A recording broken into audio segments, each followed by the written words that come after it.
This is Conservative to America. I'm your host, Cole Holcomb, giving you news commentary from the best perspective, the conservative perspective.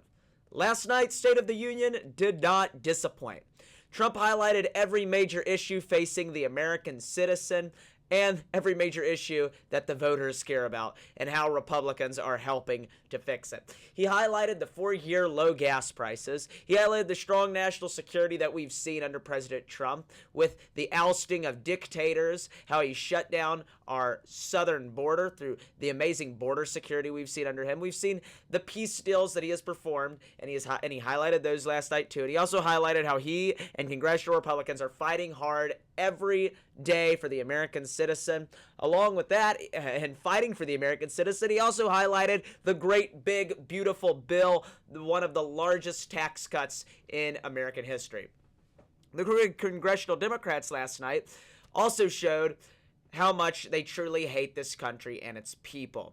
Surprise, surprise. When President Trump asked everyone to stand if they agreed with the statement that their top priority should be protecting American citizens, the Democrats sat back silent in their chairs. These are nasty, wicked, disgusting people. Let me play the clip.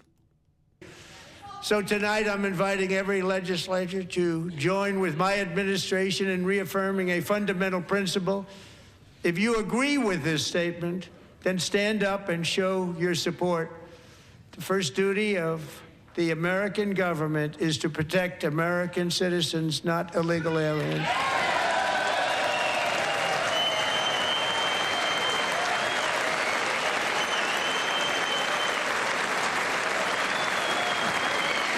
Look, all of them stay setting.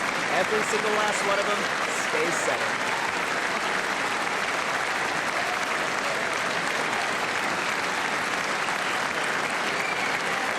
Look, they're all setting.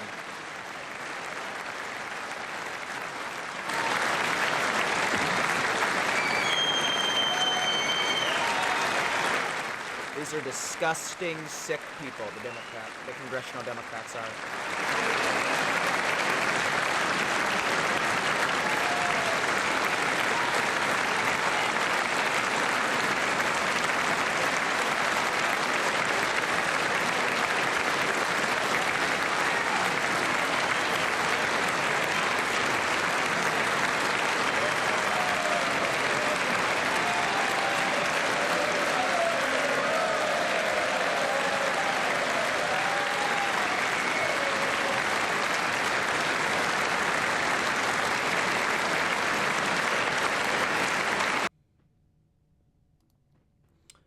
Well, Democrats, once again, they just show you how much they truly, they love the American citizen, don't they? No, they don't. They proved it that they don't. They care more about illegal aliens than they do about American citizens. Also, another thing, too, they care more about the mutilation of our young children than what they do about Americans. They support the mutilation of young children. They won't even stand up to clap whenever President Trump says we should all agree that the mutilation of young children is wrong through transgender care for young children. This is disgusting. The congressional Democrats are disgusting individuals. They are disgusting.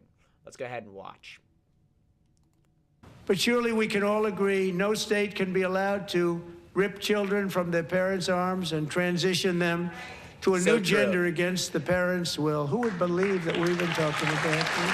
We must ban it, and we must ban it immediately.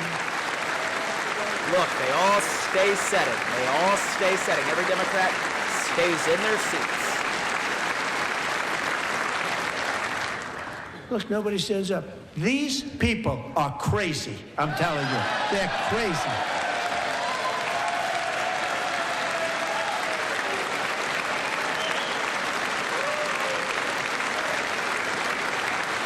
Amazing. Boy, oh boy. We're lucky we have a country. With people like this, Democrats are destroying our country, but we've stopped it just in the nick of time, didn't we? Yes.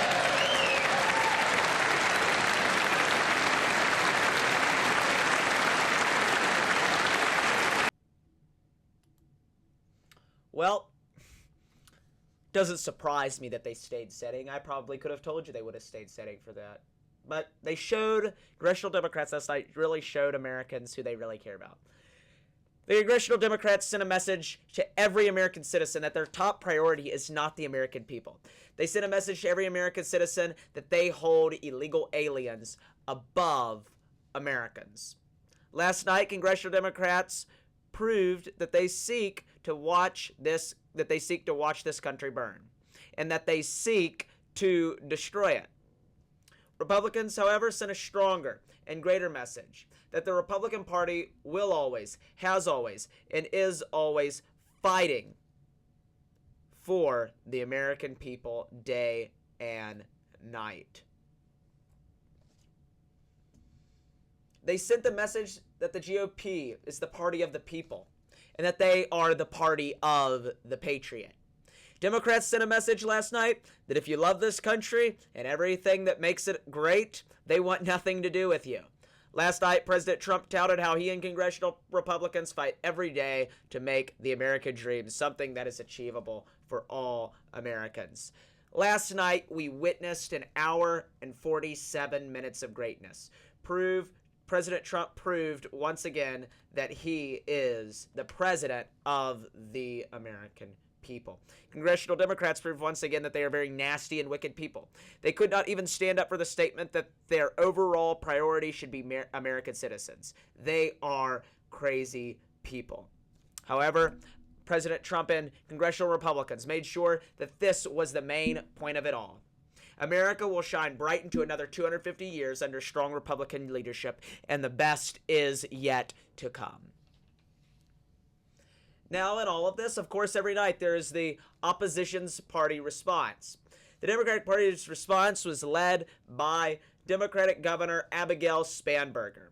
Well, if you guys remember Abigail Spanberger, she's that lady who was the quote-unquote moderate from Virginia who beat the incumbent Virginia Lieutenant Governor, Winsome Earl Sears. Abigail Spanberger last night delivered a really sucky speech filled with lies. She just went after the president, but that's what you expect from the opposition, to go after, of course, the incumbent party. But the speech that she delivered, it sucked, okay? It's probably one, I've listened to a lot of opposition speeches. That's probably one of the worst opposition speeches I've ever heard. She sucked at her job last night. You know why she sucked? Because it's hard to oppose what the American people support. It's hard to say, yeah, we're not for low taxes. We're not for no tax on it's hard to tell Americans, yeah, you should be against no tax on tips. And it's insane, the kind of stuff. Democrats have to be in opposition to this. It's crazy. I find it hilarious also that they consider Abigail Spanberger a moderate. That really tells you how far to the left the Democratic Party has gone. Think about it. Years ago, the Democratic Party was the party that they would say things like, if you come to this country illegally, you're going to get deported, and if you want to come in, you got to do it the legal way, and you got to learn English.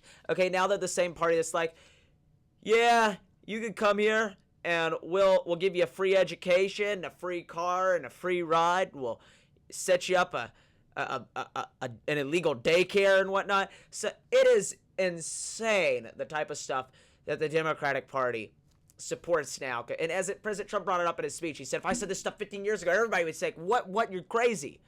But it's insane how far left the Democratic Party has gone, and now the Republicans seem like they're so far right, but in reality, they're not. They're just the party of common sense who have to go out and say things like, hey, let's not mutilate children. Hey, let's make people come into our country the legal way. They have to go out and say things like, hey, let's try to cut taxes for the everyday American. Let's try to push capitalism because it works and not socialism. This is crazy. You know who they really should have had do the Democratic the Democratic response? They should have had Zoran Mamdani. I feel like I would have probably watched that. I mean, as Donald Trump said, he does crazy policies, but he's a nice guy. I'm genuine. I probably would have liked if Zoran Mamdani did it. I mean, I would have thought all of his stuff was crazy and insane, but I probably would have enjoyed watching that. Frankly, I find it kind of funny that she goes after President Trump for trying to dig us out of the colossal mess that she and the rest of Joe Biden's cronies left us in. Also, I find it funny that Abigail goes after Trump for raising the cost of living, which he is not doing. And yet, while saying this, she is imposing massive taxes along with the help of the Virginia legislature on the Commonwealth of Virginia. This is insane. She talks about imposing, she talks about how terrible the Republicans are. They're trying to raise the cost of living. And yet, the two places where we keep hearing about tax rises, you know where it is? It's not Texas and it's not Florida. Okay? It's New York City and it's Virginia. This is sad. I feel bad for those in the Commonwealth of Virginia who aren't just in the Richmond and Washington, D.C. suburbs, because those are really the ones that decide the elections over there in Virginia now, and it's kind of sad for them. But anyways, the radical left is crazy. Democrats seize power in Virginia, so what happens next? The taxes go up. Socialists seize power in New York. What happens? The taxes go up. Okay? I send this message to voters. If you like taxes, vote Democrat. If you like tax cuts, vote Republican. Don't believe the Democratic scam that they can lower the cost of living. They prove time and time again that they don't. They just raise your taxes to come up with crappy government programs, okay? If you want the DMV to run everything that you do, then yeah, okay, sure. Go ahead and do your little stuff. But anyways, in closing, I will emphasize once again that the Democrats don't seek to make this country a better place. They don't seek to help the American people. They seek to help the illegal alien and change the fabric of our country while doing so. I'm Cole Holcomb, bringing you news commentary from the best perspective, the conservative perspective, and this is Conservative to America.